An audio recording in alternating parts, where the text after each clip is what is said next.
have a unique ability to see things that are likely to be transformational. And sometimes they don't happen, sometimes they're late, sometimes they're early, but by and large, I have the ability to know when something's going to be successful. If you think about the origin of computing, some of the first computers were done with mechanical switches. The computers of the 1940s had electronics like this. This was the compute unit. There were many of these units in an IBM computer of the 1940s and 50s.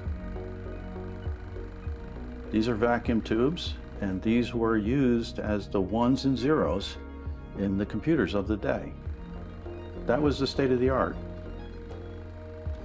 These modules, called solid logic technology, with 2 or 3 transistors, lots of them in a system, put together the System 360 that put a man on the moon and got him safely back in 1969.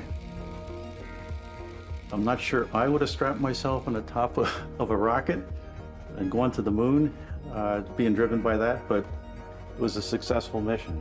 And this was the heart and soul of the mainframes in the 1980s. And the reason IBM hired me was because they couldn't make this work. And the chips were falling off, the wires were falling off, the pins were falling off, but it was a great success, and it became the core of the IBM systems for decades. All of this, all these boxes is one computer. Well, we replace all those boxes with this box. Actually, half of this box. In early 2007, the CEO and chairman of IBM asked me to go over and lead IBM research. And he said, "John, help us find the next big things." And I said, "Okay." He said, "I don't know how long it's going to take. I don't know, we have to create it." And by the end of the month, I found 2 things that I knew were going to transform the world. Even a broken one of these on your wall is right twice a day. Watson. What is clock? Clock is correct, and with that... First thing I was introduced to was some work they were doing in artificial intelligence. When we did Jeopardy with Watson, that was a wake-up moment for the whole tech industry, but for humanity that said, oh my God, here's a computer that can basically, in a sense, be as smart as a human. The second thing I saw in August of 2007 that I knew would change the world was the progress that IBM had made on quantum computing.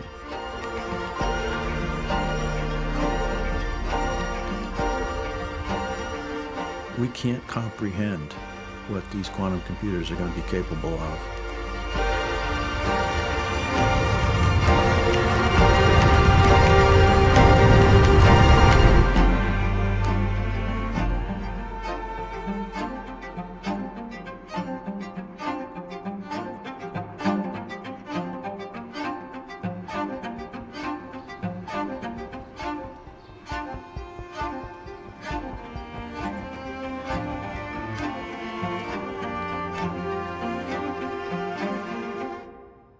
Once we dig out the bases, we're gonna pound a piece of 4-inch casing into the ground, so it keeps everything from falling into our hole. Right. Because once we get through that, the silt and sand will keep its form, so it won't fall into our spoon hole. Okay. So we're getting the real stuff, the good samples.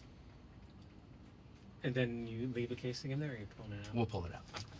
We reuse it. Yeah. If we have to leave it in there and something broke, Yeah.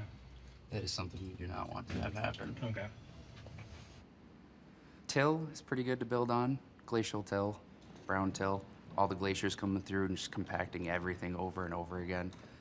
So that's pretty stiff, pretty hard. Sometimes as hard as rock. Or rock. Rock would be pretty good.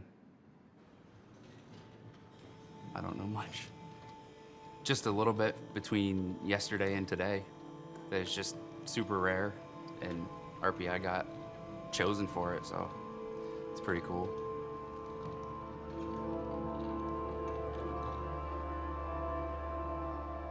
I was a student here as an undergrad. I came back here for graduate studies in electrical engineering and then decided to stay here.